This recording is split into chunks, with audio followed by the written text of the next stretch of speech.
Hey guys, want to welcome you to another edition of Halftime Chat, and it's really going to be definitely a good show today.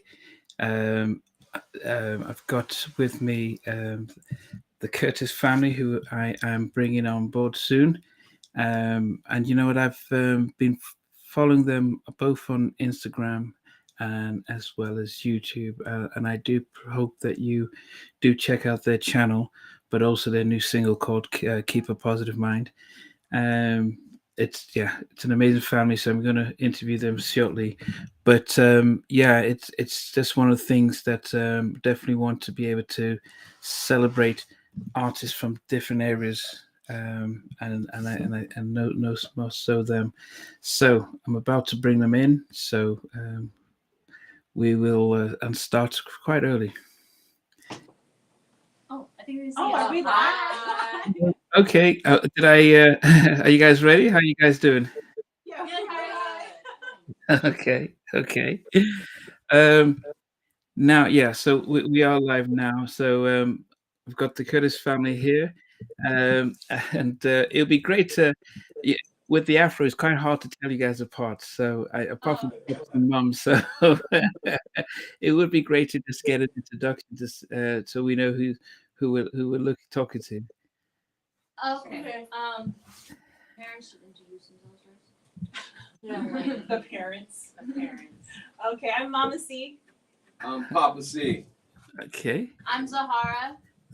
I'm So- Nile in the back. Niall, I'm Isis Curtis. I'm Kiki. I'm Phoenix. Kiki and Phoenix. Well, welcome guys. Welcome guys. It's really, I was just before we went live. I was just saying, well, just as I went live before I brought you guys in, I was just saying how I've been following you guys both on YouTube and Instagram, and really just love the vibe that you guys bring. Now, are you guys set? Or do you want? Are you guys settled with everything, or do you want us to come back in?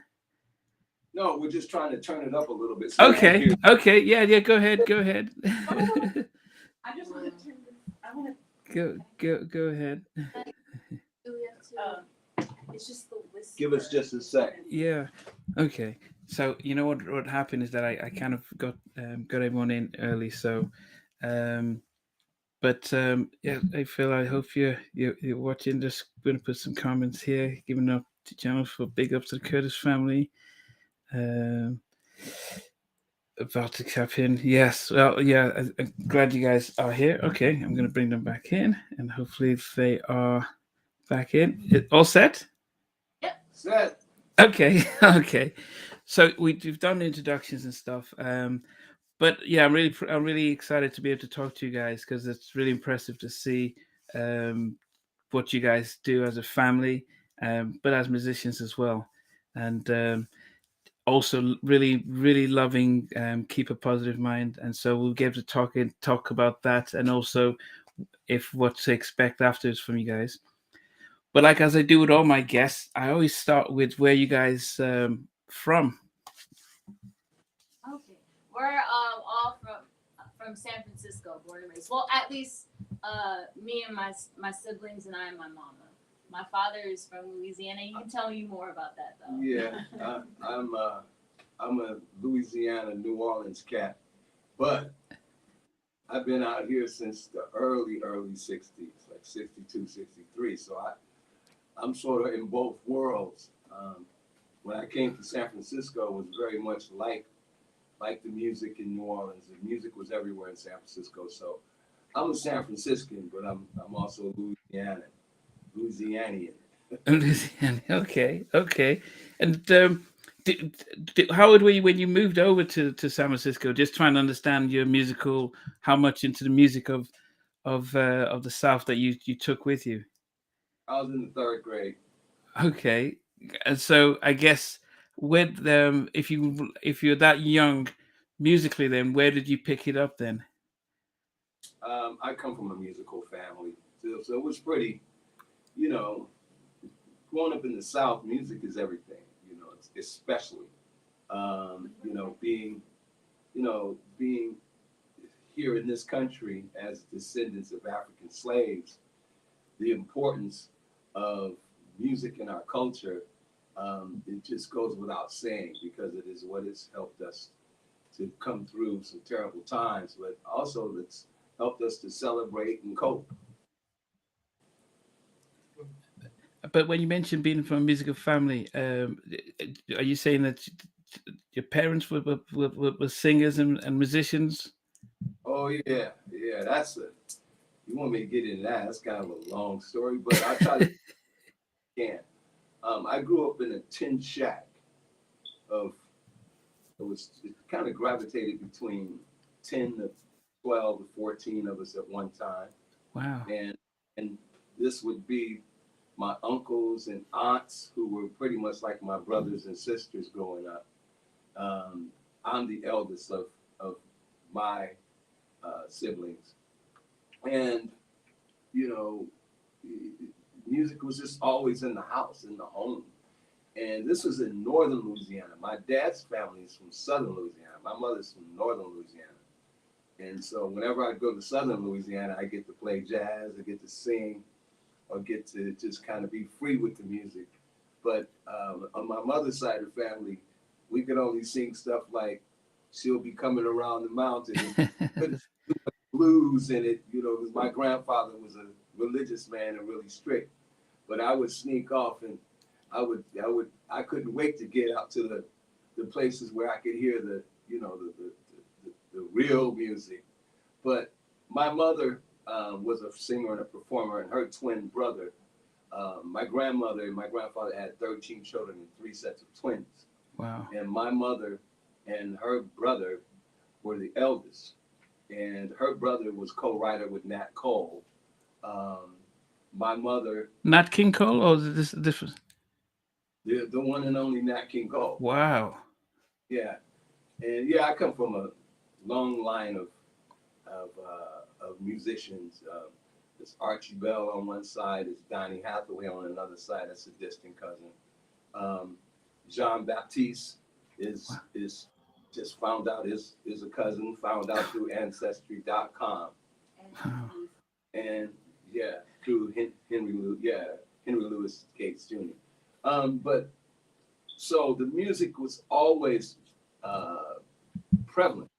Always, we'd sit on the porch, at night, fanning off the mosquitoes, singing church songs or singing, whatever we could sing, as long as it didn't have too much of a twang to it, as my grandfather would say, But here's the funny thing: my grandmother had this. We had this record. This record. What do you call it? Record player, and it was one of those like Susie Maker type. It's like when they used to make these little record players for children. So we had all of the latest stuff, but my grandmother used to hide it. So when my grandfather would leave, she would pull that thing out, and we all be in the living room cutting the rugs, all that stuff. And then we'd have a watch out. Okay, here comes Daddy, and we'd hide that stuff and act like nothing was happening. But he knew. I mean, with such a heritage, especially out in New Orleans, what was the reason for moving out west? Storms. Because my family moved. My dad moved from that area to Baton Rouge, and then they settled in Zachary, Louisiana. But even that was still underwater. And then my mother's side family, because we were in northern Louisiana, Natchitoches, Louisiana, Shreveport, Monroe, Ruston, that area was kind of up. So we didn't experience the floods and that kind of thing in that area. So, the way it was, we had instruments, and whatever was left in the corner, if you didn't get to it fast enough, that's what you ended up playing. Yeah. So I ended up playing multiple instruments, and then went back to school, went to HBCU that I'm very proud of, Grambling State University. I am an alumnus of Grambling State University, shall I say again. Very proud to be a Gramblinite. And I matriculated in just about everything you could think of, student union to music to sports. I just kind of did it all because when I got to Grambling, where it was interesting because I got to see all of my colleagues and all of my fellow students look like me. And everyone was just there for a purpose, and that was to get down. And we were taught at the HBCU when I was going there in the 70s that you had to be 10 times better than your white counterpart just to get to the door, not to even get in. Wow. So we were drilled. I matriculated in a 5-year music program there, whereas most institutions were doing semester in 4 years. So I would say that I got a very, very long, intense education. And most of my professors were all in the industry. They were writing for Earth, Wind & Fire, Barry White, James Brown. They were teachers of the Crusaders, Joe Sample. So I had a really good education at Grambling State University. Where is Grambling State University? What state is it in? It's in Louisiana, in Grambling. Okay. Yeah, North Louisiana, between Shreveport and Monroe, right smack in the middle. Okay. I went to Concordia College in Selma, so it's so I had my taste of an HBCU out in Alabama before. So briefly. So, did you get to walk the bridge? Pardon? Did you get to walk the bridge? No. So ours was a small college, and Selma was still Selma. The same mayor of 62 was still the mayor when I was out there in 92. So yeah, it's that's a whole different story going to college from England to Selma. Now, because I'm going to get around to everybody, but just continuing from graduating. Now, if you've got a family who are writing and singing and performing, is there a sense that, okay, that's pretty much my path, I'm going to become a recording artist, and was that what you were thinking after you finished college? There was never ever a time that I wasn't musical. Don't get me wrong, I've taken all kinds of jobs. I mean, Jesus. I did 7 years in the United States Army. I was married before. We now have 4 grown children. So there were a cadre of jobs that I had, but I always had the music going, no matter what. So in this family, we don't say music is something that we do. Music is who we are. So if that's the case, then you're never without music, or you're never not participating or doing or writing or producing. So, that's just, it's not even second nature. It's not even first nature. It's just who I am. So regardless of what I've done, I've taught school, taught in the public school system. I've taught in private school systems. I've taught on the collegiate level. And I've taught various courses other than music, but always musical. I also have a theater background. So I have a bachelor's degree in theater as well as music. So I've just always been, that's just been who I am. I mean, I can't remember when I was not. Okay. And so, Mama C, what about your background? You're from the Bay Area? Yes, from the Bay Area. I grew up about 20 minutes outside of San Francisco in San Mateo. I didn't grow up musical per se. I grew up doing, I was a figure skater for most of my life. Professional figure skater. I did it professionally, and I coached. And I was coaching figure skating when I met my darling, my husband. But I grew up also in dance, doing ballet, what they call jazz, modern. But my connection with music was more in physical. And I didn't I really didn't find my path in music until I was an adult. So now that I teach music, I can really identify with my students that start at a later age. I also know how it is to not have a naturally developed ear. When I would hear harmony, I would think it was something like magic. And when I was 21 when I met my husband. He wasn't my husband at the time. I really, the way I got into music was really by accident. And Freud says there are no. yeah, there are. But it's a long story, but I was really hoping to be a dental hygienist in college. And I had to take an elective course in order to transfer. And it was history of jazz taught by Dr. Fred Berry. And I was in there just to really, I need to get this class done just so I can transfer and do what I got to do. But that was in that class, it was in this beautifully acousticized, is that the word?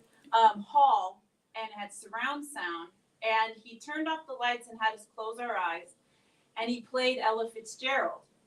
That was the very first time I heard her sing. And when I heard her, it was hard to describe. It enveloped me. I became very emotional. I had chills. I felt embarrassed because I literally was welling up with tears because I couldn't believe how beautiful it sounded. And I was thinking, oh my gosh, some people sing like this? So, all I knew was I was a hip hop kid. I loved rap. So hip hop and rap was everything to me. So singing to me was like, what was the guy from Head of State? This is this stuff. It's really I can't remember his name right now, but it was like anybody that's Nate Dogg. Yeah. So any type of singing I heard, it was like hooks on a record or something like that, on a rap track. So when I heard that, I remember just leaving campus because I didn't want to do anything except go to Tower Records. I picked up as much as my little cost plus world market cashier job could afford me in Ella Fitzgerald, Billie Holiday, Sarah Vaughan records that they had there. And I just became obsessed. And so what I started doing was going to, in between classes, if I had a break, I would go to a music room, a practice room where the pianos were, and I would just kind of pick out melodies, not knowing what I was doing, and I would just sing them. And then somebody walked by, and he was like, "Oh, you sing? Do you want to be in my band?" Like, I don't know what I'm doing, but sure, whatever. And I would always say, I don't know what I'm doing. I don't know what I'm doing. I'm just singing along with you guys, whatever. So they were known as the Bash Brothers, and they're a beloved family here in the Bayview. Bash Brothers, awesome. And they have, his dad is a pastor, Pastor Stephen Bailey, and they have their own church, Olivet. So I started going to their services every once in a while. Now, mind you, I grew up in a very white church. I grew up Mormon. So, of course, my family was upset that I was going to a Black Baptist church a lot.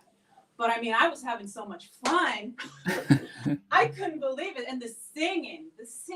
And then, so when I went there, there was a woman named Cassandra. And she gave me my first forms of, how you should breathe and how you should sing. And I remember loving it so much. And then after a few performances with our band, someone who was helping me out by the name of Helen met Maestro, and she was like, you know what? This is someone you need to talk to, and you'll get voice lessons, and you can develop your voice. Now, mind you, I never thought of myself as being some star. I really fell in love with the art. I fell in love with studying it. I fell in love with just how it changed my life, how it changed how I felt about myself. And when I met my husband, that's when my musical world just opened up for me, and I just became a student. I filled up these notebooks of singers, and not only about what they did musically, but where they were from, what they liked, what their favorite things were, and yes, history. And during this time, I completely split from the church I was going to, much to the devastation of my family. But I was also ostracized. My friends, I didn't have my friends that I thought were my friends anymore. And still talking about it is still kind of tough. But it really, I made I call it, and they were musicians and artists. And so leaving home and finding refuge in a community of artists really saved me. And so when I think of my journey through music, it's all been through what I call just complete faith. And when you become disillusioned by a particular belief system that you really hold high, it can be devastating. But what I did have was prayer. And so what I had to, even though I had nothing, I was like, I have prayer and I have my own relationship with God. So I would always, every nudge and everything that felt instinctual, I would follow it. And it led me to my husband. And music and my husband and our life is basically along the alignment of faith in ourselves. And that was kind of sorry. Sorry guys. Wow. I mean, hearing that type of story and journey of having to make that kind of choice, it's kind of rare for most people to think about leaving the comfort of a family and a structure to follow your own heart and dreams. And very few of us will take that leap. And when you start to say that this was something that you only just took a class just to move to a different career, and then all of a sudden you got transformed, that's it sounds more like destiny, other than just almost like a mistake. It just felt like, wow. On reflection, many years later, how much has changed from the fallout? Has it been full circle and everyone's like, well, because we knew you were going to make it? Wow. Well, it's been an interesting journey in that way, where my mother came back around when the children came, because it's like, how could you not, right? And so in that respect, that was great. But my extended family, it wasn't until I was on TV on America's Got Talent, then started feeling this flood of support, where when we were struggling during really difficult times, there was this coldness that I feel it's still really painful. So I would say I would hope now, with seeing success, that it can turn into something more genuine and superficial. So I'm hoping it will become that. But as of now, it's all good. I guess that's all I can say. I think, if anyone, I think people who watch my interviews know that a big part of why I do this really is to inspire others.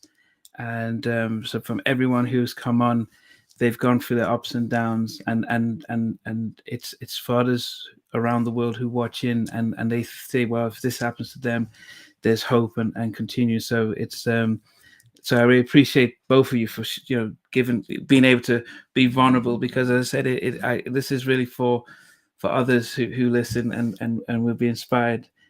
Now, when you guys came together, I got my. Did you guys then have an idea of what you were going to do with music, or was it just like a, you know, and you probably got, when you guys, okay, we've got married now, so are we going to be the next? No, I was not going to say. Well, No, so you were on tour. He was coming off tour because he was in such demand. So he was actually, you were actually taking a break from touring actually when yeah, I I was met tired. you. Yeah. I was tired of eating food and hotels. And I needed to cook some Louisiana food for myself. And so I just hooked up with my aunts who were living local, and you know, was like tired of being on the road. I need some real food, so I decided to set up headquarters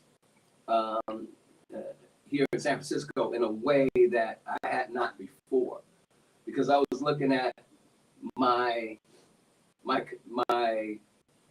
connection with the industry.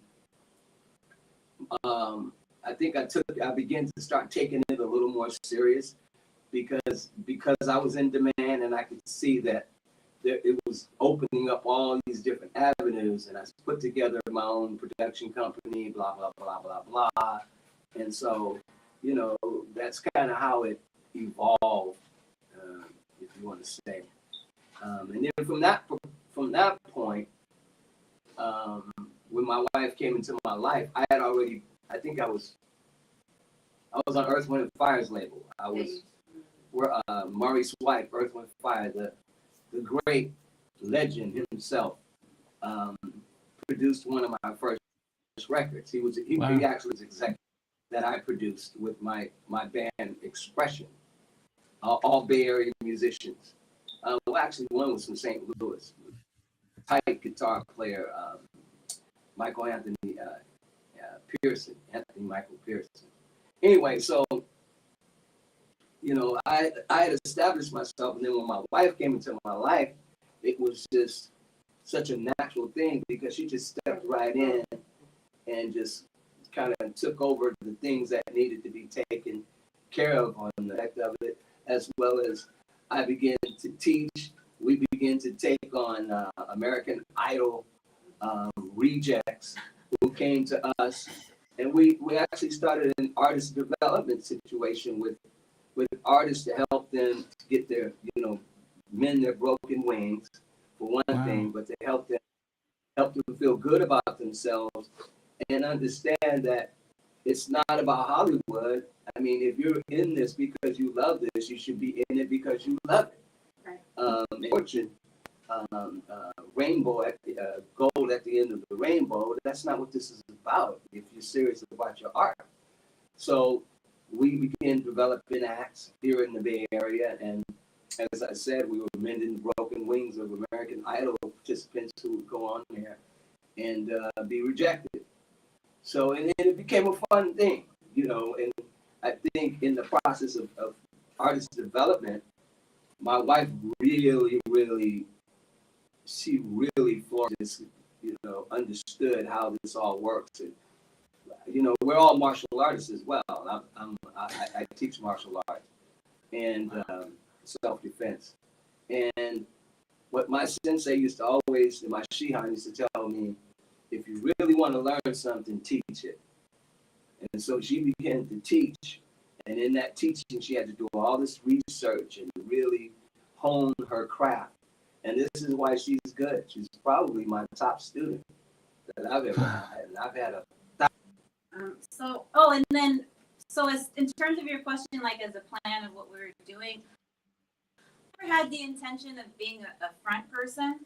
I really, like my husband was alluding to, I really enjoyed teaching and cultivating and just when I could see the lights come on in somebody, that was so rewarding for me.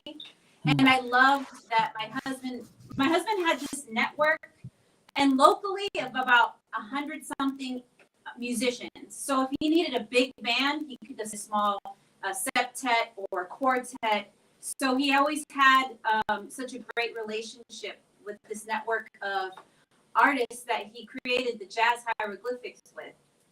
So, which includes some of the top Bay Area musicians, including Juan Escovedo of the famous Escovedo family, Larry Douglas, who we're going to have over soon. He was the music director for Ray Charles and Shuggie Otis and Winford Williams, Mickey Howard, so his band, Howard, Bill Norwood, who's been with everybody. Yeah, so I felt so spoiled, and I still feel spoiled, because I knew how it was as a vocalist to be backed by amazing musicians. And so what I used to do when my husband, he's like, Nola, you got to get out there and perform. What I used to do is I would get out and perform, and I would close my eyes, and as soon as I was done, I would run backstage and hide. And there was a life-changing event where my husband gets approached with, we need some music for a speakeasy. Do you have musicians? And then he was like, of course. And my husband was like, look, we need to keep the money in the family, so you're going to have to do it. I love costumes, and just from me growing up in dance, so I was like, I love the costume part. But having to get up in front of people, but it was about 3 years of when they were really small. If we couldn't find a babysitter, they would be backstage, and they got familiar with some of the dancers, the actors that would frequent the speakeasy, because it was an immersive theater experience. So that really brought me out of my shell. And then we, as parents, we weren't planning on having the children really do music at this level. It took to really open our eyes. Papa Pete and Mama Pete, pops and moms, Escovedo, when we went to his birthday party in 2015 or 18? 2015. It was his birthday party at Yoshi's, and we were talking with the family, and the family has known them since Zahara was really little. So they're like, how are their children? And we were like, they're fine. And he was like, so are they getting into music? I was like, no. And he was like, what are you talking about? How do you think I kept up with Sheila and with Juan and Peter Michael? I knew where they were on weekends. They were playing or rehearsing with us. And I was like, the light bulb. That's brilliant. Both of us at the same time. Yeah. And then that is key. So anytime we do anything, we always show love for pops and moms, Escovedo, because that really changed our lives. What's funny about that, we didn't know that the children had already been picking up tinkering with instruments. They've been soaking it in. Yeah, they had been already. And they were always at rehearsals. Because that's another story. You might want to ask them that. Yeah. Yeah, I mean, Zahara, is that right? Yeah. You're the oldest, right? Yeah, yes, sir. What was the first instrument that you picked up? My first instrument, it was actually the flute. I picked that up in elementary school, but I had a really mean flute teacher, so I didn't. Yeah, and I was a pretty slow learner, so she didn't really have patience for me. But so I didn't do flute much. And then after that, in middle school, I played the viola for 3 years in orchestra. And then eventually, after graduating the violin and started taking lessons at the school that my parents teach at, the Community Music Center. And I was just always playing and fiddling around with stringed instruments. Eventually I did, at that time when I was doing viola, I did play ukulele, and then I eventually got into the guitar.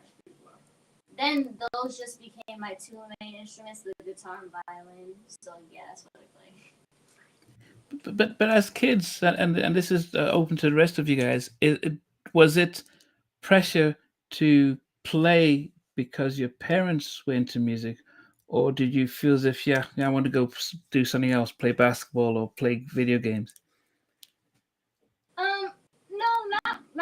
Exactly, and it wasn't like just my parents pushing it because we just naturally were into that as well, especially like growing up, being always, at least me and my brother, and eventually when they were born, and when they were doing gigs, especially when my father was in the jazz hieroglyphics, speakeasy gigs as well, and also when both my parents would play with their band, and that was just something that just came naturally. And my parents were always, they always pushed like individuality and what we wanted to do, and that just, for some reason, it just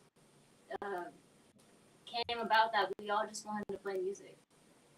But we did do sports too. We were always welcome whatever we wanted to do, as long as it was fun. Okay. I mean, who plays the bass out of the four, five of you? Okay.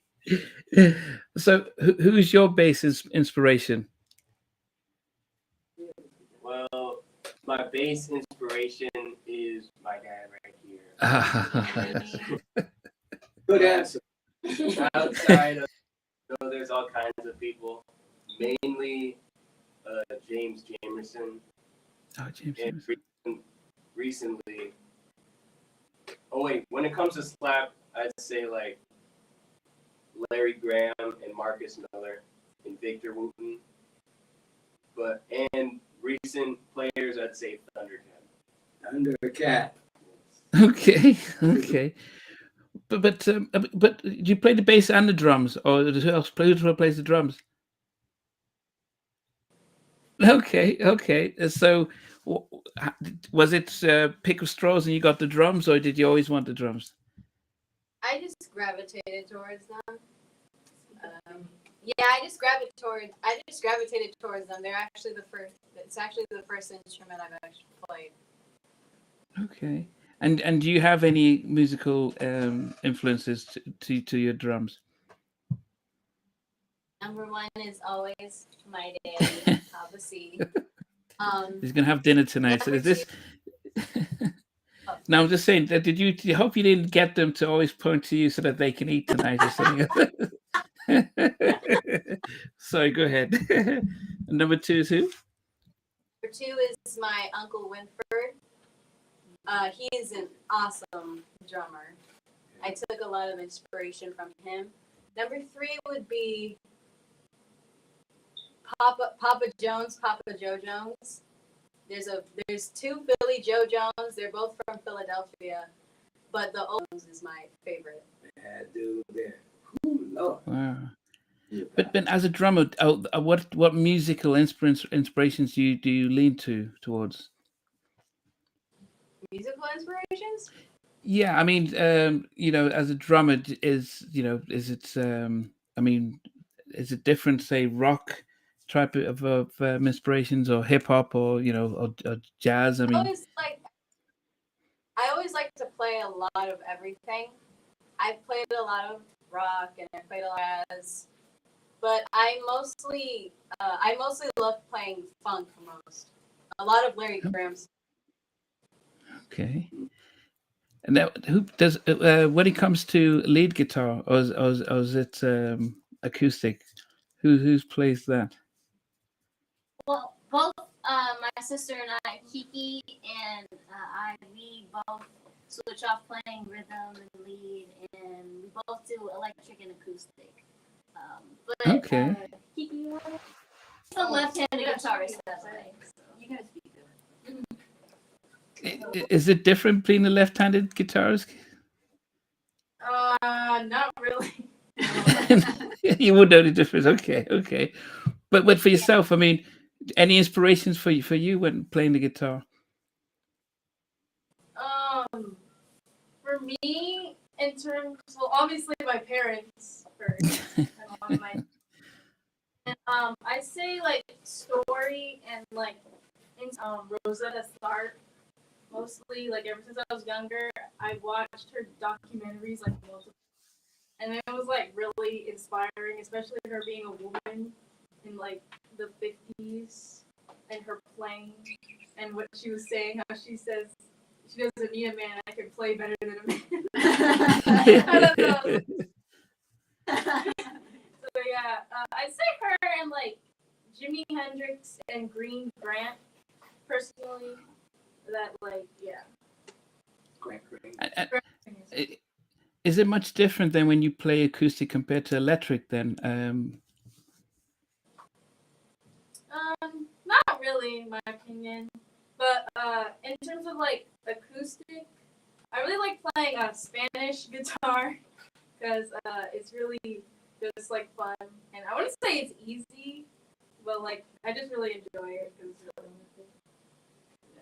it's just fun. Okay. And then when it comes to keyboards, does that who plays the keyboards?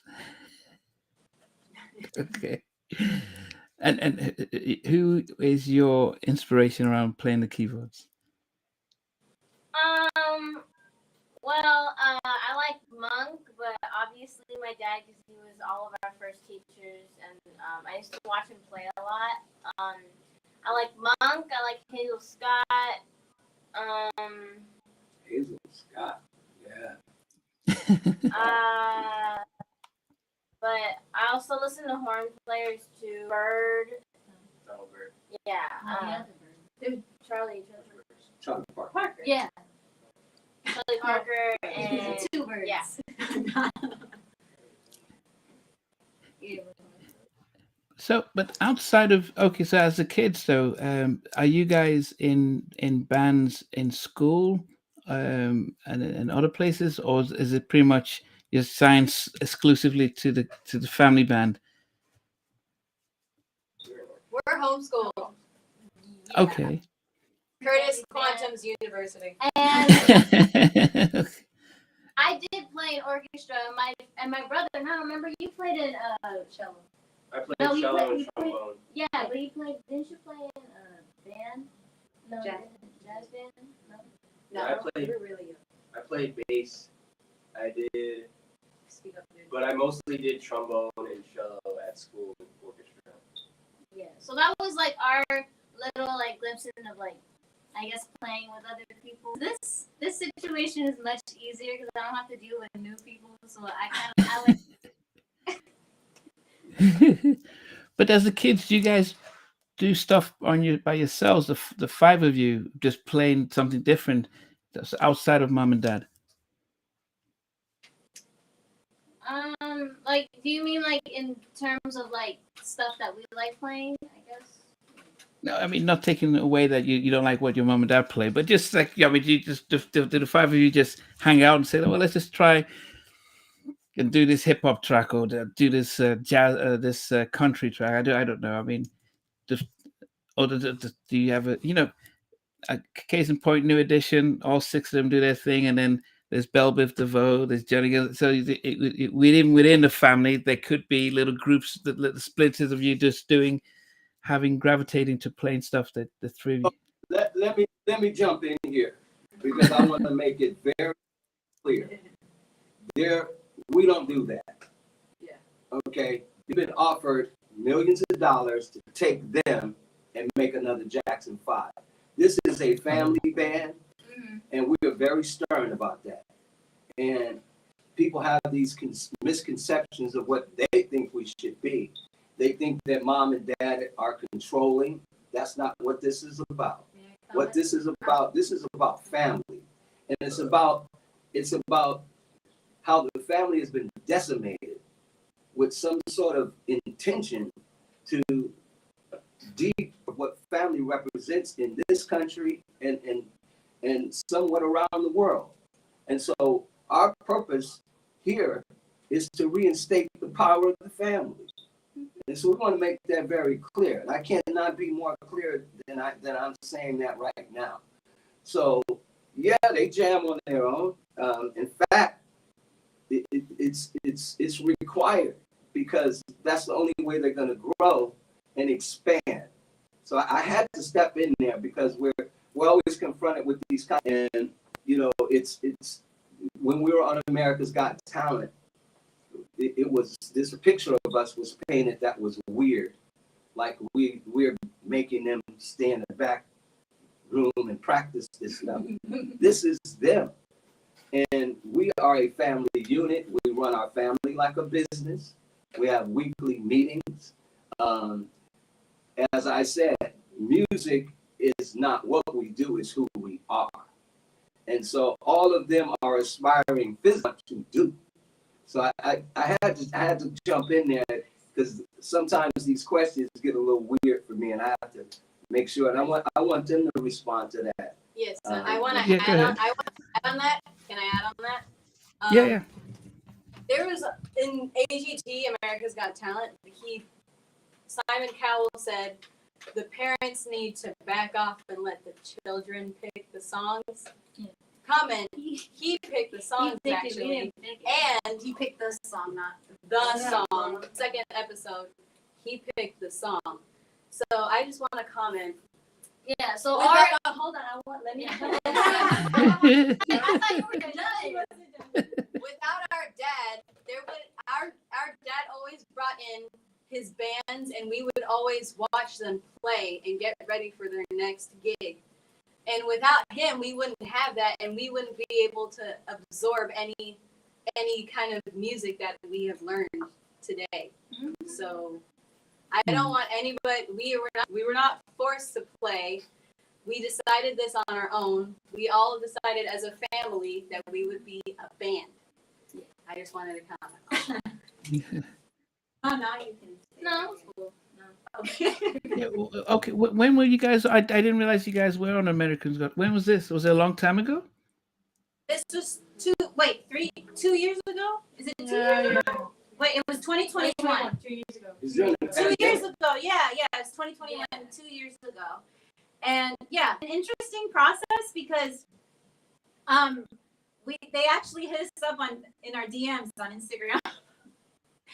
And I didn't think it was real. Yeah, we So, shut them down. We kind of ignored it because I was like, you have to try audition for that.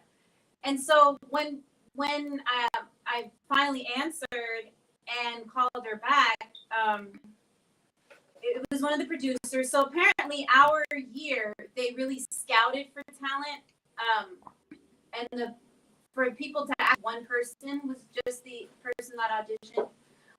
But it was interesting because we turned them down because they wanted us to do top 40. And even my husband was even willing to like rearrange things, but our children, they don't like top 40 things. I mean, like you heard my son, they love Thundercat and, things. Mills Brothers. Mills Brothers. Well, I'm talking about anything Yeah. current top 40. So we dropped out, and then they kept calling us, and finally they were like, okay, fine, you guys pick the song. So our audition that made the first episode, that was us. And what was funny is that they left us alone. They let us do whatever we wanted, and they let us dress how like we wanted to dress, and we were really free to do what we wanted to do. Then the second episode, it was kind of an arduous. It was really an arduous type of process. A lot of things were going wrong, and so the second episode, that wasn't our preferred song, but they said that we had a few songs to choose from, and that was the one that the executive producers and Simon wanted. So it was really interesting, but we were happy. What I wish would have happened was I wish they would have cut the camera to us as we were leaving. We were skipping like for joy, like running. We were like, we're free. Yeah, I was happy to go home as Phoenix and Kiki. They were miserable because they were getting sick because of the environment they were putting us in for practicing, because it was just so cold, and that's just not really great for your voice. So that just kind of took a toll on them. And it was just, it was a really great time. Yeah, but I do appreciate the experience, and it also fortified what my father was telling us about the industry and about this business, because he already predicted, he already knew what was going to happen. because we didn't sign the contract. So yeah, there was just nothing. I guess like it was a great experience. Oh, so this is probably where those types of suggestions around, can we just have the kids on their own kind of thing, might have been pushed quite a bit, trying to create that type of division. I can imagine that kind of environment would. Okay, wow, no, and you know what, and I think, you know, I've only worked briefly, you know, in the industry, with Tracy Edmonds and Edmonds, but from the interviews, you find out that actually, it might seem like a nice golden path, but it's not all great at the other side, and I think there's a lot of sacrifice for very short term gain, and you know what your dad is saying about, you know what, this isn't, you know, we're not, if you're not doing this to look to pay bills, but you're doing it for the passion and the love, that's a longer term thing. So, you know, that's probably why there's such a light in what you guys do. And speaking of that, I want to get on to Keep a Positive Mind, because it's very rare to have a very inspirational type of upbeat track. I guess it's this.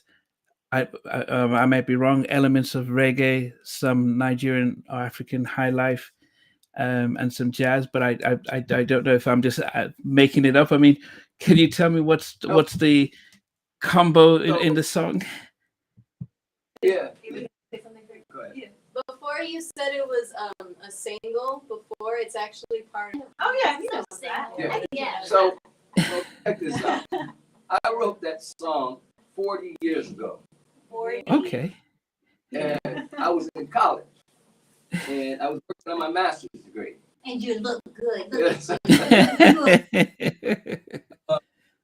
I had gone to Berkeley and got disillusioned at Berkeley, so I was saying I don't want to be here. So I went back to my alma mater, went back to Grambling. And my roommate was Robert Thomas at the time, and I'm never weird about this. I wrote the song. He was looking in the refrigerator, and I had gone out and gotten some crawfish. And I'll never forget this. He immediately got on the phone with his mother and told her that I had scorpion meat in the refrigerator. That just comes to mind when I wrote this song, Keep a Positive Mind. And so it didn't even have this kind of feeling.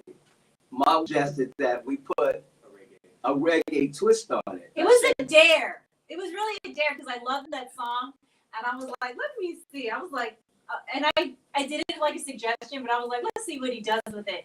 And when he came back with it, I was like, because the original Phoenix loves the original Positive Mind, because it's so hip, and but it would definitely be more classified in, if we were to label it so-called jazz fusion. Yeah. But the way he flipped it into reggae, and I kind of said it like as a dare, I was astounded, and it's one of my favorite tracks on our album. And I for our first music video, I was just like, I love the track so much and what he did with it. I was like, we got to do this first. So, you know, what's interesting about that is that I actually have Jamaican roots. On my dad's side, my grandfather's people are known as Ocho Rios now. And I got to meet some of my cousins a long time ago from Kingston. So it's, so there is some authenticity there through bloodline. And that song really came to life when my wife suggested it as a result of what people needed during the pandemic. You know, we were part of the first responders who went out in the community with the other first responders in the medical profession, and we were taking groceries, and then after we take them to groceries, we would sing them songs, and to see their faces light up or see the tears roll down their eyes because they were desolate. They were desperate, and they were in their homes locked up by themselves in fear, didn't know what was going to happen, but we were able to bring some light. We are community activists, by the way, so we're pro-community in our city. Yeah, and what I loved was the children were they were so willing, more than willing and happy to help. So what it was we partnered with Mother Brown's in the Bayview here in our community. Gwen Westbrook. With Gwen Westbrook. And so there was like a caravan of vans holding groceries. We had a keyboard and speakers and mics. So the children would help deliver grocery bags in the middle of the street and with our speaker, and then we would sing. And we at first, you guys thought it was just kind of fun, right? Like, Yeah, this is fun. We did that every Yeah. day for like Every a month. day. No, that was longer. No, every day for a month. Every day for a Every couple single months. day. We did that every day for 3 months. It was 3 months straight. But even I'm glad before- you thought it was short though, But but even it was. before that, we were at IT Bookman Mhm. doing it every day for a while Yeah. with Felicia Tippett. Yeah, and then every Because we started Saturday, first. and then on Felicia Tippett, every Saturday they would we would also volunteer at the food bank at our church, Jones Methodist. Now the reason we did that every Saturday during the pandemic, well, 2 years straight, this is the reason why. There were only 4 of our elders of the church, only 4, that would be responsible for feeding hundreds of people in the community in the Fillmore district. Yeah. When we saw that, because we happened to have to be at the building, 7 of us, we are going every week. And then now I'm happy to say we don't have to go every week because there's like There's 30. a bunch of people. Yeah, there are 30 Yeah. volunteers. Yeah, we're in the way now. Yeah. It's a lot of fun. And it's actually become a community event because like they play bingo. We play for fun little prizes. ISIS has bingo rivalries with some seniors. Yeah. Miss Swift, if she's watching or listening, I have won 6 times in a row. So it became like a more of a. I'm very proud that the children, they loved singing for like if it was just 2 people that would open their windows when groceries would be delivered, or if it was the entire neighborhood that would come out, wearing masks. We would make sure that we were standing far away from people singing, and I'm speaking personally for me. I couldn't believe what it meant to people. Yeah. I think for me, it's just like, oh, we're just singing. But when we saw tears, when we saw people that said they hadn't left their house, and Meals on Wheels was the only person that they would see on a bi-weekly basis, that how much it meant that we were there, that really, it just cut to the core of it cut to the core. It really did. Yeah. And what I loved about the children, it gave them this reality check. This you guys really grew up. Well, we During also the time. matured. Yeah. We also connected with a lot of people. Like what my mom has said, we met so many people that like either like one of their family members or like one of their daughters died, and it just happened that we just came around them that felt like another like healing moment for them at that time, or just people who we just got to meet that reminded them of us, of their children who have passed. Just connecting in that way for them, that was really heartwarming and heartfelt for me, that I just really enjoyed about that process. Yeah.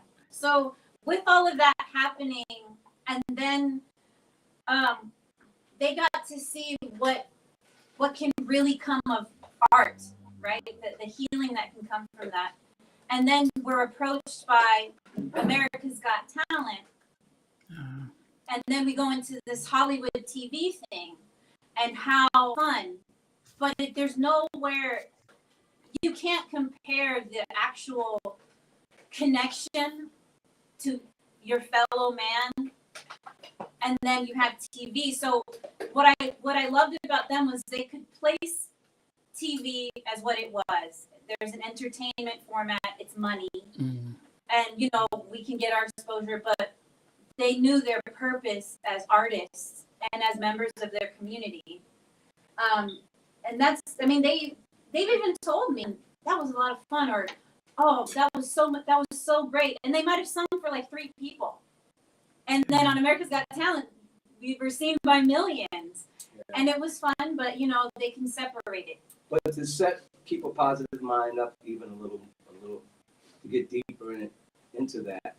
I lost my job. We had our home. We lost our house during the crisis, the housing crisis, and we ended up homeless. We went through our savings. We were living in hotels, living in our van. When our van broke down, we lived in our friend's van. Uncle Diane. 7 people. And keep a positive mind was our mentality. That was it. That's why that song is such an anthem for us. And there was not a doubt at any time, even when talking to them, that we weren't going to come up out of that. I think the most compelling night was one night, I think it was Iceland. I think they thought it was an adventure for a while because they were young. And Isis said, "Daddy, are we homeless?" And I remember I was holding onto the wheel, clutching it real tight to keep from letting tears roll down my eyes, because I'm not a very emotional dude when it comes to the tear thing. But it seems like the older I get, I'm becoming more like that. But I was holding on to the steering wheel. I was literally shaking to keep from crying in front of them. And about it was that I think we were sitting in front of the church. It was in front of It was the church Macedonia. parking lot. Macedonia. Yeah, so it was interesting because, people knew, they had an idea what was going on with us. And a lot of people around us really, they were horrible. They kicked us while we were They down. kicked us while we were down. That was crazy. And we never presented ourselves as homeless. We had places where we take shots. I really knew. Yeah, we could go to my mom's and Yeah. shower. But it was, I think some people suspected it. And, it wasn't until my dear friend, Ricardo Scales, who's known as the Black Liberace of the world in the Bay Area, took us in, took 7 people in until we got back on our feet. We stayed with him for, 3 months. Oh, it was 3 3 months. months. To stay with him for 3 months until we got back on our feet. Positive mind always rings in my head when I think about that, because I don't know, they can speak for themselves, but for me, because I'm so strong in my conviction, there was never a time when I was down and felt like we weren't going to come up out of this. Yeah, and we were both working, which is, a lot of people, they have this stigma against if they see families that are homeless, that they're not working. We were working, and that's the cool part about that. And that's why when we say friends, if you're a friend, you're family. Yeah. Because we had family. Even bigger than family. Yeah, Some family it's members are horrible. So what I loved about Ricardo and Joanna, they took in 7 people. Now there's two adults and 5 small children, but they never made us feel like we were in the way, which is huge because it was so small house. But Ricardo was like, "I know what you guys," and what was funny, he was kind of irritated that he was like, "I found out I'm getting bunk beds. You guys, I'm making room in this small room, but y'all gonna have a roof over your head."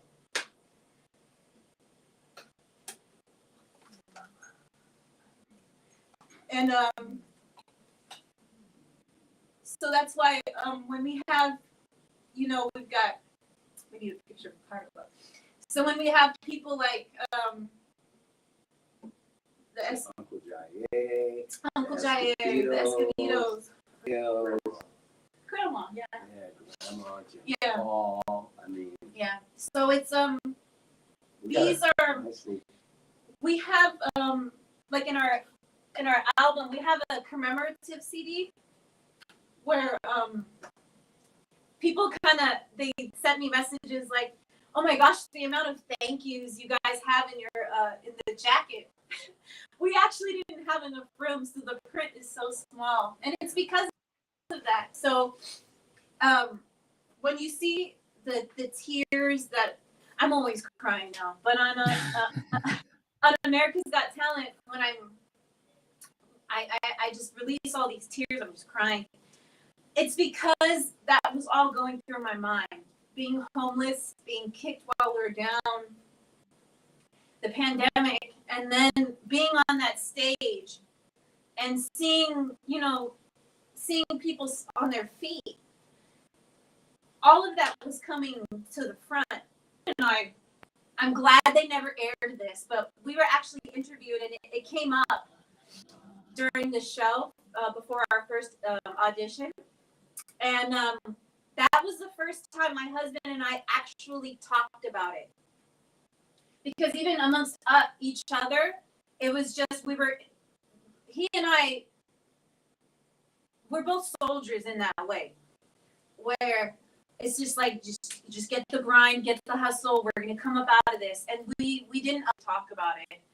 So I would imagine the show has footage of me just, oh my gosh, I was ugly crying. I was like, because it was the first time I'd ever talked about it. So I'm glad they never aired it.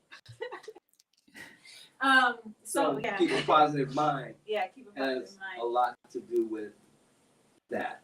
Yeah, a lot. Well, as a therapist, I'm always intrigued by hearing these types of stories. As I said, I started this channel during the pandemic as a way of getting people to speak about the inspiration to get other people who are struggling to feel inspired. And and you guys have presented the exact same thing, because there are people around the world who are going through what you guys went through and feel like they're alone. And so I'm really appreciative that you guys have been open and vulnerable in front of us today. And it's most people might just see you guys sing and might not realize, oh, I can't, that's see this? You used adjust. It says never give up. Is it backwards? never give up. It's Okay. It is backwards. Yeah, it's never give up. Yeah. No, but you can now understand the importance of a unit, and how as you are passionately defending and protecting your family, because when you guys were down and in trenches, it was just the seven of you around. And it's people can comment and say, well, why don't you do this, and here's all this, but they didn't see the dark side, and people weren't there to support in those times. So it's really good that you've been able to share that. I know that the keep a positive mind is it the first single of the new album coming up? Yes. Yeah. Yeah. Okay. So, well, Phoenix and the rest of you guys, are you going to tell me about how many songs we should long on this album? I'm here. We've got it here. She's 13. grabbing 15. a copy of it. Is it? It's 13. It's Yeah, 13. 13. Oh, you're Oh, right right here. here. About that. My bad. It's 13. Here it is. 13. Well, that's extended. Yeah. 13. Okay. And are all songs going to be original, or are they any covers, or what should we expect of them? They're all, you can stream our album actually. But Keep a Positive Mind was the first music video, but you can stream the entire album. All of the songs are written by Papa C. Papa C though, he was great in having us, hey, I need something here, give me your suggestion, because he didn't want anything to be one dimensional. Yes. Yeah. This is all of us. All of us are playing on this. But yeah, Wow. it's all original. And it's really because I didn't want to do the administrative work in doing any covers. Okay. You know, the video. Go ahead. So Well, you know, doing covers is a cliche. You know, You mean recording it because you do that? On yeah. Monday I nights mean, and we do covers. Monday night. That's how you learn. You gotta absorb those who've gone before you or your contemporaries, so that you stay current with the music, but also that you understand the music itself and where this music comes from. But I didn't want to do, you know, and I talked it over with them. I was like, y'all want to do some standards or some songs that have already been done? And they said, Daddy, you write all this stuff. Let's just already done, and then we could add what we add to it. And, you know, and so that's kind of where we come from. We believe we have our own statement to make. Yeah. And We have a vault of, I want to say thousands, I haven't counted, of compositions. He has books of, you know, actually, back in the day when they wrote things with pencil and paper. okay, I can remember. musical notes. Had to write out the musical notes. He's got cassettes, we've got CDs, and it's been a lot of fun. There's actually a song that I'm itching to do. Let's make it do. Yeah, we're all anxious to do, but Actually, I co-wrote that with Hubert Eves of D Train from the East Coast. I spent a lot of time with Hubert. He's the second half of D Train. He does a lot of the writing. we love that song, and we want that on. We almost complete. I'm trying. We're all trying to get that song. Let's make it do. But you'll find with the second album, we actually are deep into 3 albums total. Actually 4 because we have a holiday album. But we're just getting stuff lined up and things ready. But the thing about this next album is we all are co-writing a lot on there. So That's good. the freshman album, solo album, the first album, just we knew we needed to push the music and get representation of what we do out there. So that's what we wanted to do with this first record. Well, and a big part of us having the album out was, you know, post AGT, and it was specifically what the second episode when Howie Mandel said, "Oh, like he was trying to say like we or something like But that's that." not what he said when we first got out Right. there. At the first episode, it was "You're You guys superstars," are superstars. but then the second Then album, when we didn't sign the contract, "You're a wedding man," and I was like, first of all, put 2 and 2 together. Elton John plays weddings, so there we go. So Right. wedding bands, don't knock wedding bands, they're awesome. But when he said that, there was this, I saw a flurry of things online, like, oh, well, they're a cover band, we are not. So we got this We're not a product cover out, band.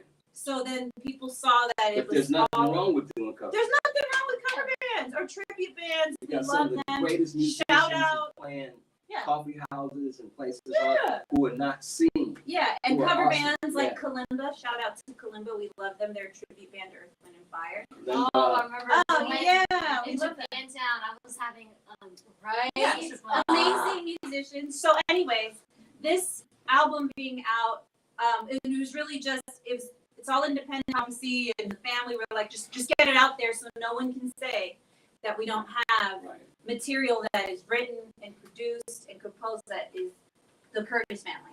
Yeah, and this was mixed by Sheila E.'s brother, Peter Peter Michael Escobedo, who are the music directors for several talk shows. He toured with Mariah Carey. He toured Marvin with Gaye, yeah. these guys. Yeah. Peter Michael. Peter Michael. Shout out. Well, I'm going to be sure that when this goes out, it is live now, but I'll get the link to where it is streaming, and if are people able to order the physical copy as well, or Yeah, on the side, so you can go to our website. You can And what's the purchase website? on our website, thecurtisfamilycnotes.com, and you can Okay. purchase a commercial CD. So we sign it and mail it out, and you can purchase downloads on our website as well. And our album is also on every streaming platform. So we want to get your address so we can send you an We can mail you autograph something. copy with a T-shirt. Okay. Oh, that would be wonderful. Now, before I get you to guys to, I would hope. I mean, I listened in. Was it on Monday? You played. You'd Never Walk Alone. I was slightly disappointed because I support a team called Liverpool FC, and that's the song that's played every time a match is played in Anfield, our home ground, and it's a little bit different, you know. And so I was like, well, this isn't like our version of You Never Walk Alone, but you know, I like the fact you jazzed it up a bit. Well, But they took the song. That's a Rodgers and and Hammerstein yeah, yeah. American composer. So that's not our fault. Yeah, Just no, honoring our own composer. yeah, yeah. Now, but it'd be great to get you guys to play one or two things, you know, so people to recognize you guys. But I had two questions. The first is, whose idea was it to get the afros? Because it's really good trademark. Nile was Nile the started first. it. Yes, Nile was the first. Yeah. At the time, it's been like I think like 7-ish years since I went natural, and my brother kind of inspired me to go with my had a fro, and then And it was me. Isis, And then it was and then Phoenix. Phoenix, and and then Kiki. Kiki came along. Yeah. So we all just. Wow. Is there ever a competition to see who grows the biggest? I like mine short, so. I think her. Between these two, She hasn't. I'm trying to get the biggest. Yeah, she hasn't picked Oh, this out yet. yeah. So what's funny is when they were all small, I would just keep their hair braided because I didn't know what to do. So I was like, look, I'll just braid their hair, and they still speak of their braiding. And I had a natural eyebrow length, but yeah, eventually I became the hairstylist, so they don't have to have any PTSD. See, she liked the way. See, Kiki liked the wig, and Yeah, that's I just have a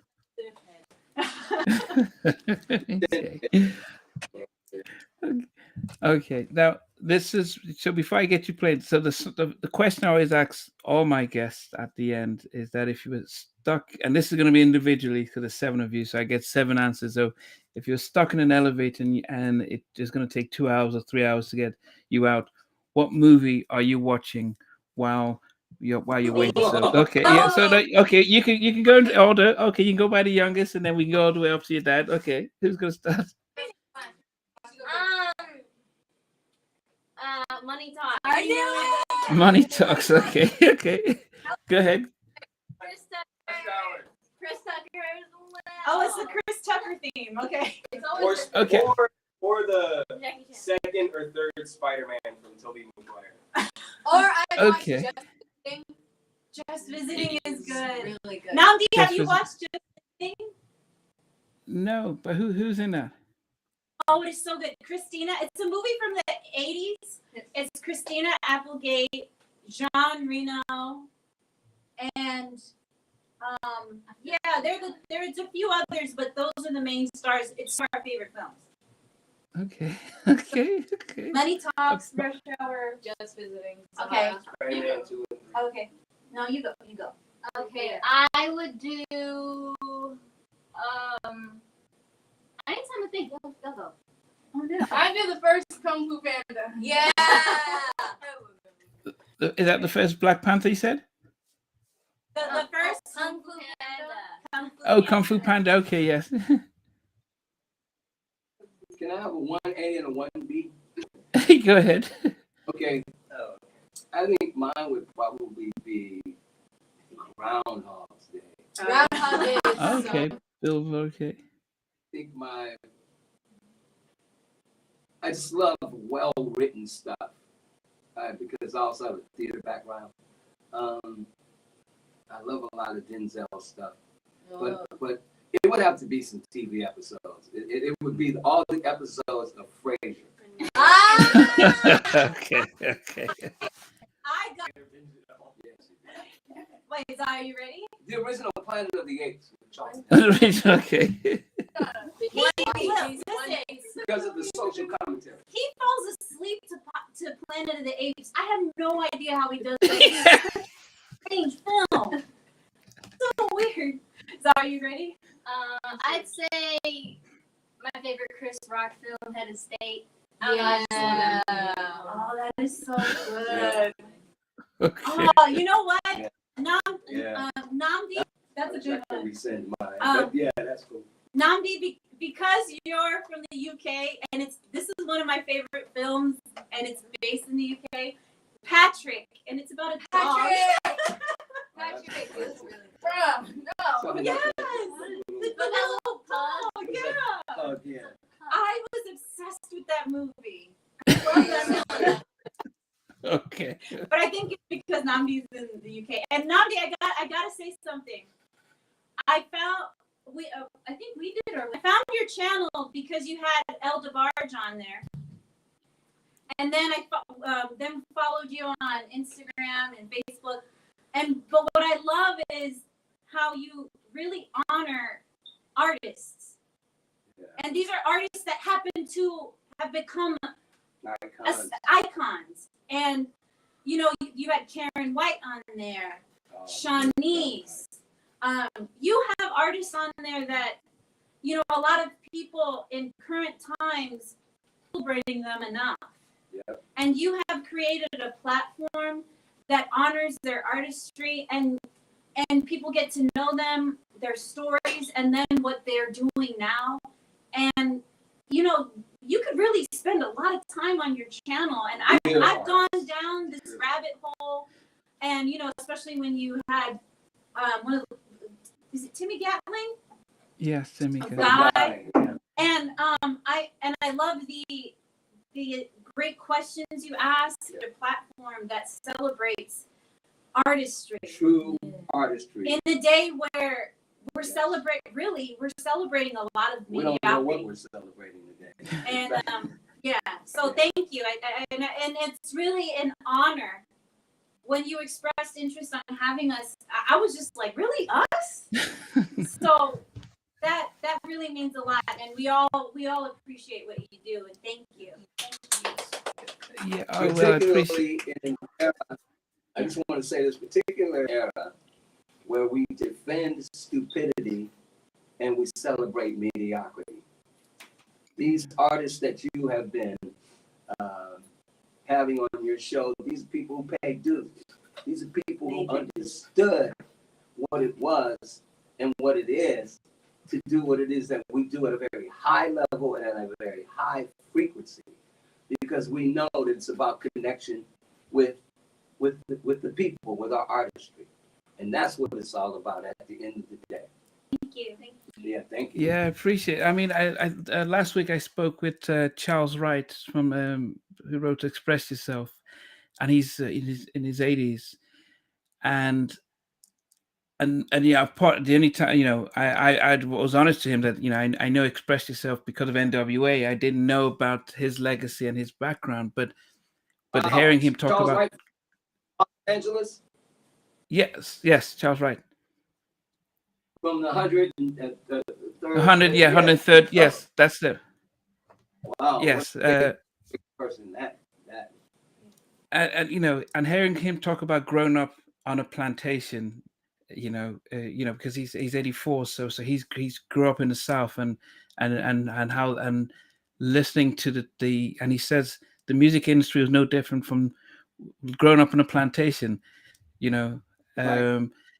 But you know, so there isn't a, you know, yeah, I've interviewed Beyonce's dad, but I'd love to interview Beyonce, but then it's not the point is to really celebrate the stories. And so interviewing you guys, it's the stories of making it through hard times and still having the family as the nucleus of whatever you do. that's what I celebrate, and so it's every story is as important as the other. So that's why I appreciate the fact that you guys came on, but also that you were very open.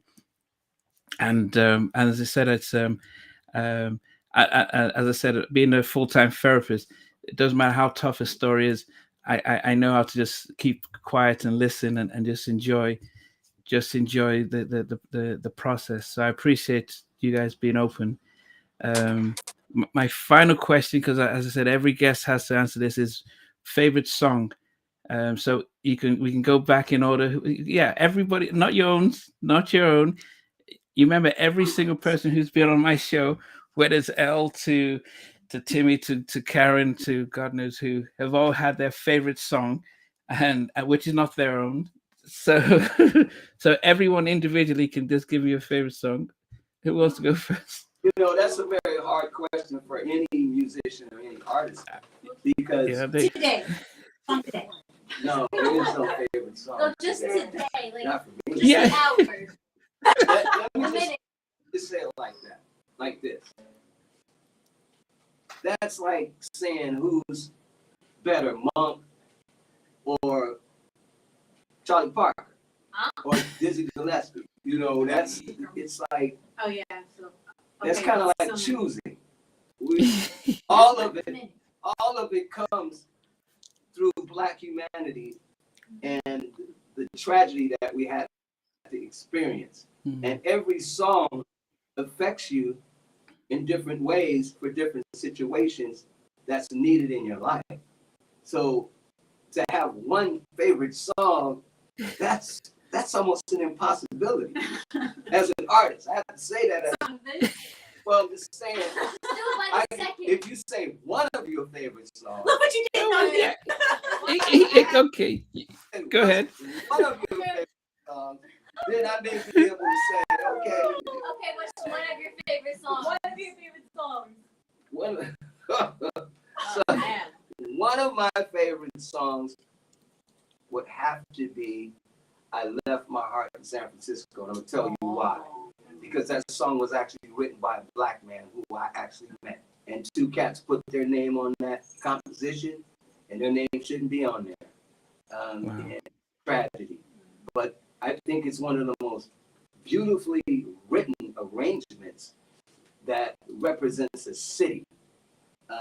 In terms of, you know, when you talk about New York, Chicago, it's well put together.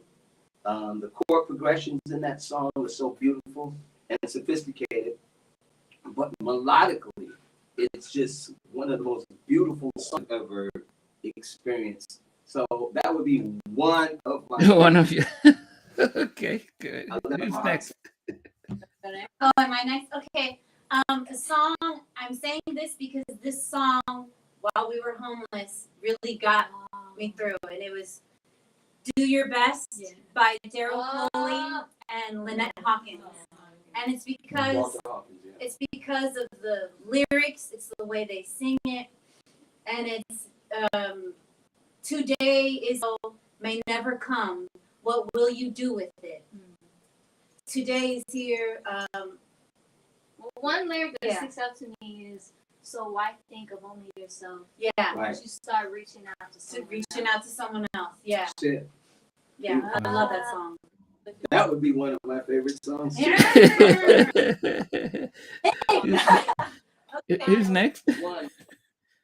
Okay. I would say, because I'm on a Jimi Hendrix tip, so I would say, Oh, that's beautiful. Okay.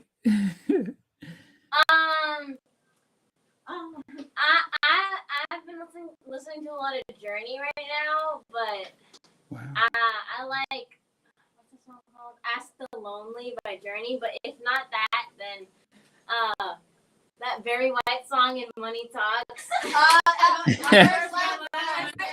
Everything. Like, I love that song because it's in Money Talks. I love seeing You're My First, My Last, My Everything. Okay.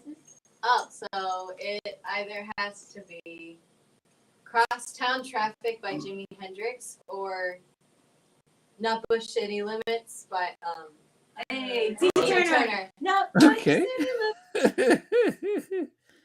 Well, my favorite song I'd say at the moment that I've been listening to a lot is "The Girl Is Mine" by Michael Jackson. I don't know. Okay.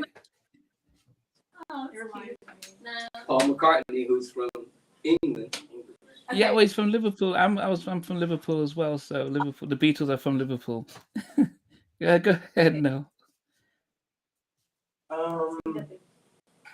Okay, so it'll either be this one Journey song called "Still They Ride" off of their Escape album, or this one Tupac song. It's the one that samples. Yeah, Keep Your Head Up by Tupac. Okay. I like the messages. Oh, okay. I like the diversity of it. My favorite song ever is "The Lady in My Life" by Michael Jackson. So, I love that song. yeah, that's my all-time favorite song. And you know, I do have a top 5, but I always and actually because it's so my favorite, I only listen to it on rare occasions so that I don't overplay it and stuff. And I think my favorite movie is Schindler's List. Oh wow. It's the it's the reconciliation, the fact that he went from trying to make money to saving lives, and the fact that he recognized that actually I could have done more, but he didn't realize that he'd done enough. He did so much more, and that transition of the human being. And as a therapist, it's what I look to do is see it's not where you start from, it's where you transition to. And Schindler was a different man at the end of the film to when he started, and so. That always gets me emotional, and followed by Color Purple. That's those emotional films are the ones that really get me. But anyway, it would be great if you guys are up for it to see if there's something that you could play for us to. Positions. Positions, and let me move this so everybody. We're going to do one of the songs off of our album. This during the pandemic, and we started doing these songs on social media through the Community Music Center, where Julie Ruliak Steinberg is the director. And so they suggested that we do music on Zoom to help people who were shut in. I wrote this song as a result of that, to let people know that the love you seek, the love that you're missing, lives within you. And at the end of the day, if you can't love you, you can't say I love you to anyone else. So this song says, love is the place where you go. Love is what you do. Love is where you go. So that's what this song is. Okay. Okay, let's. We're done.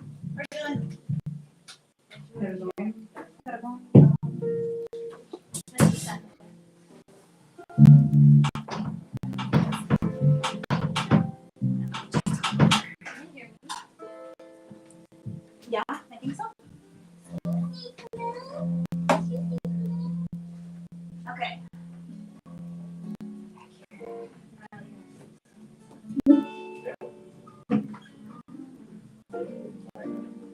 You're close enough there.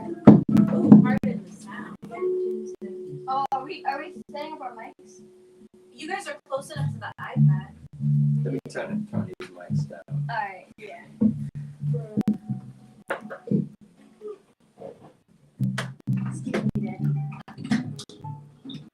Okay. It'll be all. You don't really have to sing in the mic. Yes. Just play soft enough so they can hear. Yeah.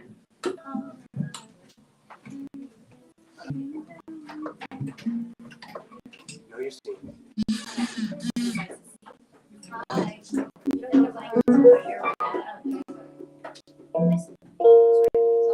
sing.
You were created to fly with love, falling over. Let nothing and no one how you are true.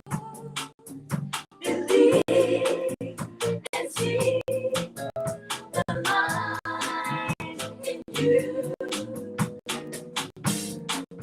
You can always see your truth. That's when you're feeling alone. That's what you do when you're all alone.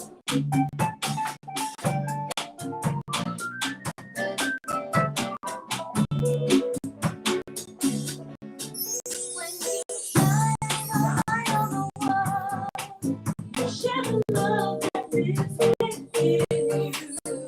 Despite what you do, it's that love you see through. When nothing and no one how you are true. Believe and see the light in you.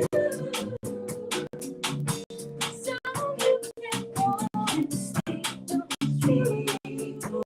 Wherever you are,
Wow. That that that was awesome. I think it was cutting in and out, but I'm not sure the playback and stuff. But I mean, it was awesome to listen. Yeah, it was cutting back in and out, but it was lovely just to hear all of you getting involved vocally. And what's the name of the song? Love's where you go. Loves Where You Go. Yes, really, really loved it. Yeah, I don't know why it was cutting in and out, but it's probably, I don't know, maybe the echo or so. But no, that was great. I couldn't leave if you don't do the Keep a Positive Mind, which is out now. Because as I said, the inspiration behind that, you've shared an amazing story and an amazing journey, and it would be a good message to everyone to keep a positive mind despite what they're going through. I lived in America for 10 years, and politics has changed a lot. There's a war in Ukraine. There's a lot of people struggling with money, and it would be great for people to realize that in spite of the ups and downs, there's a message about keeping a positive mind, that the storm will pass. All right. Well, on that note.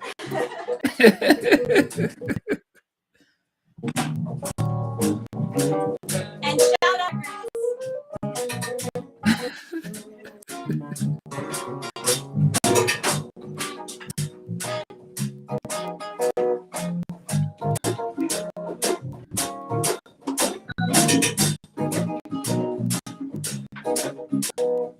I'm trying to play it softer, so is it cutting out now? Not right now. It seems to be fine.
Wow, it is it is really, yeah, really blessed. There's so much joy just watching a family in unity, and as I said, it's what Papa C echoed about the importance of keeping a positive and strong family, and this is something that is evident in you guys. And just seeing you guys as a family, kids, and everyone really enjoying yourself as you're performing. That's really inspirational. So I do thank you guys. Taking time out of your early morning to speak with me today. I really appreciate it, and definitely when the next we're going to promote this one, but when the next album comes out, we're definitely going to have to do this again, to really see where you guys are next and stuff. So I do appreciate your time today. Finally, just remind everyone where they can get your stuff, the name of your website. Oh yeah, sure. So our website is notes.com, We're on all social media platforms at the Curtis Family C Notes. And on our website, you can order a commemorative CD. We autograph it and mail it out ourselves. You can purchase downloads on our website as well. And we did put our album on, it's streaming on all platforms. And we did that just so then everybody can access it. Because we knew that putting out an album ain't gonna make us no money, but it was just grand. And to share the love.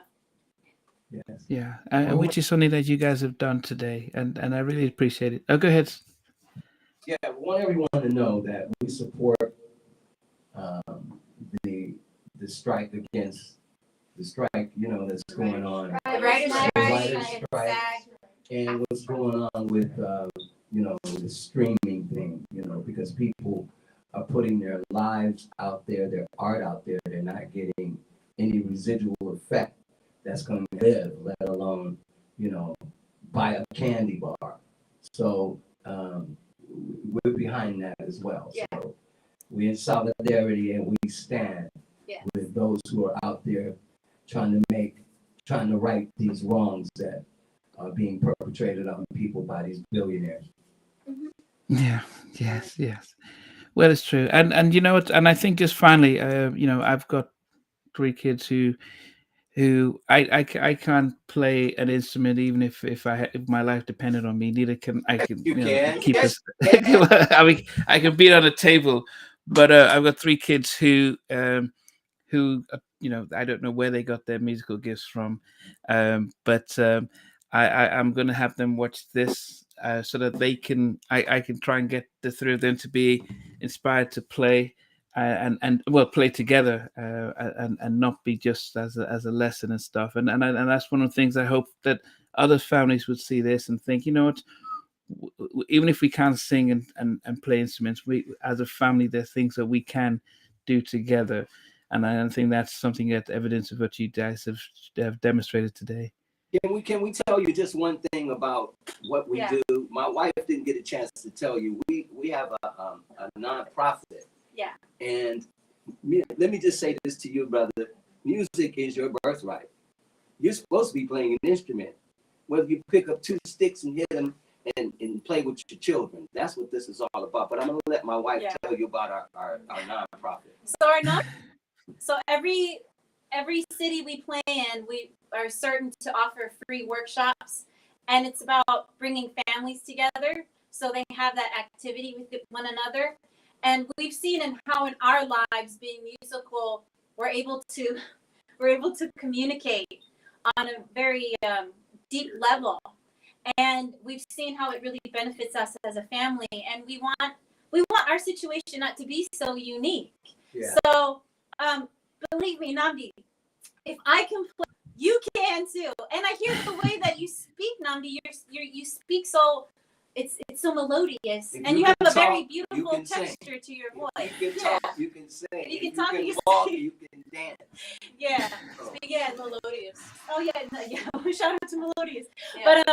But I want you to know that it was really, you have such a love for music, and I know you can do it. And so a lot of what we're passing the torch is bringing intergenerational. So we want our vice versa and bring families together. So every city that we go into, we don't just want the children to participate. We want the parents there. We want them learning as a family. So by the end of the workshop, they perform a piece together as a family. Yeah. So that's passing the torch. That's okay. Well, I will. I bought a guitar about 15 years ago. I'm glad that my kids are playing the guitar that I never got to play. So yeah. Oh, there you go. It's not too late. Yeah, no, it's. I think the reason and why I love doing this is because I think my passion for music, I'm able to let others, to celebrate others. It's almost like you're playing through others, and by celebrating you guys, I'm able to just honor the music. And one of the things that I remember telling Elle during the interview was because I watched one of his when he was at a church performing, singing, and I spoke to him about that there is a higher calling for, like King David had with his music, and it is about how music can transform lives through people who listen to it. As you were saying, during the pandemic, you guys were singing, and even if 4 people were there, you were still performing and singing. And music was one of the main gifts sent by God, but most people tend to commercialize it and use it and for self-image and things. And I think when you can connect to its origin and its power and its purpose, it's a power that transforms those who listen. And it's not because of skill, it's not because of any added stuff you end, but it's just the love and the spirit behind it. So that's why I'm attracted to what you guys do, and I as much as we can do to make sure that other people can be blessed by listening and supporting you guys, that will only be as much benefit as possible. Thank you so much. And speaking of Elle, when I was pregnant with all of them, I would always sing "All This Love." All this love is what you need. Yes. Well, it's great. So, is it every Mondays you go live, so people just know? Is it on Instagram or YouTube, so that people know what? Every Monday evening, 7:30 p.m. Pacific Standard Time. Instagram, YouTube, and Facebook. Okay. Live rehearsal music Monday. Live rehearsal. Just let people in on how we put our, how we rehearse, and we share games and stories, and we have different hosts. Different guests come in. Yes. This month we're having the Larry Douglas, who's working with Ray Charles. He's working with the Cadre Shuggy Otis. But he was Shuggy Otis's music director. And Johnny Otis. And Johnny Otis, who was their music director. So he's going to be our guest on Monday. Yeah. So we had Elle. Elle was our first guest ever. He surprised us by stopping in town and coming over. Yeah, he called us. And then after that, it was Lenny Williams of Tower of Power, which was awesome. And then we had Juan. The great Lenny Williams. Yeah, the great Lenny Williams. And then we had Juan. My godfather. The great, yeah. So, Elle started this trend where we're going to Elle is such an awesome, beautiful human being. He's real. Yeah. He's real. And I think what happens is these people that connect with us, I have a history with them because I played with them years ago. But more so than that, many people who are in this business are looking to be around people who are real. And for those people who are out there trying to figure us out, what you see is who we are. That's who we are. We love hard. We give love, but we also don't take a lot of mess either. So we're compassionate people. We're givers. We're not takers at all. We're people who love to give and love to share. But at the same time, we don't put up with a lot of nonsense either. So that's the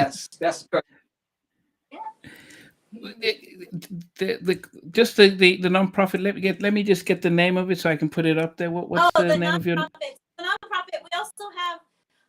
We're working with. It's called Passing the Torch, and it is a nonprofit, and we have information about it on our website. Yes. thecurtisfamilycnotes.com. We are working with another nonprofit that is helping us to get a nice fancy website for it. But people can contribute.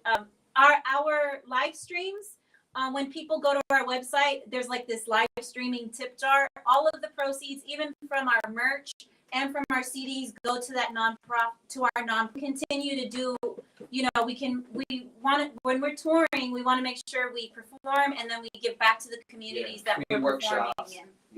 Bringing love through our music. So is that the CurtisFamilyCnote.com? Oh, it's plural, cnotes.com. C notes. Okay, so if anyone goes to the then they will be able to see the passing the torch. Okay. Yeah. So yeah, I've got it there. Well, you know, I really appreciate the time, you guys, all of you. I can see some of you still yawning and tired. Is it early morning? It's about 7, almost 10 to 7 over here. So you're 8 hours, you're 8 hours behind me. So I guess it's about 11, 10 to 11, right? You know, the people yawning they stayed up too late last night. Yeah. I'm an early. Me and Isis are early birds. Oh yeah, yeah. Well, you know, when you guys, yeah, the holiday album, is it next year or later this year? What do you think? Yeah, it's gonna be later this year. Our goal is the end of October, early November. Okay, so I can see a schedule for you guys back in November, so that we could.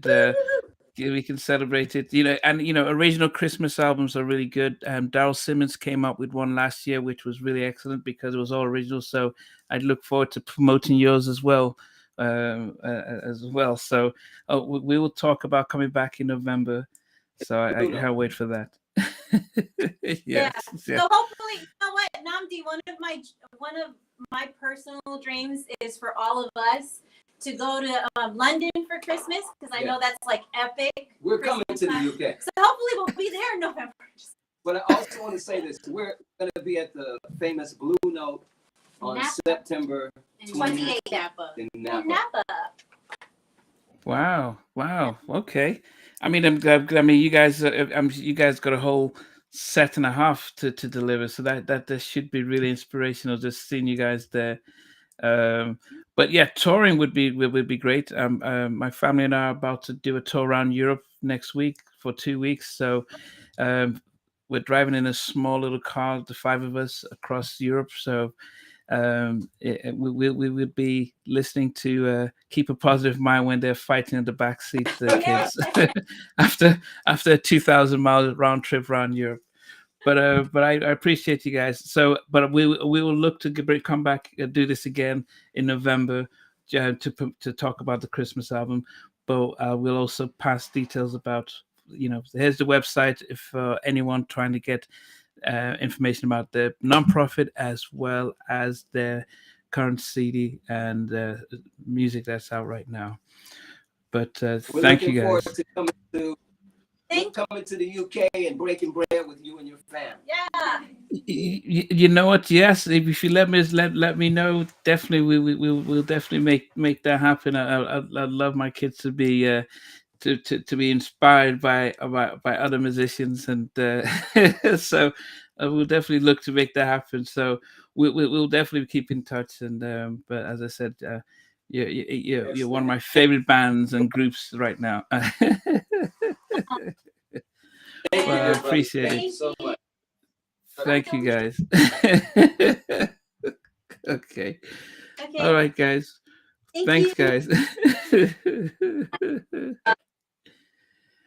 Okay, guys. I want to thank you guys for watching today. I want to thank you guys for joining in. I am going to be off for 2 weeks but then goodness, got some other guests coming from September when I get back. Melvin Riley from Ready for the World, he's coming back. He was one of my first guests. Bryce Wilson from Groove Theory, also expecting trying to set up things with Christopher Williams and DJ Eddie F, and just a lot more and stuff. So as I enter into year 3, or is it year 4? I think so this September makes it 3 years. So as we keep going, things get bigger and better. So I appreciate you guys for joining and watching, and definitely see you next time.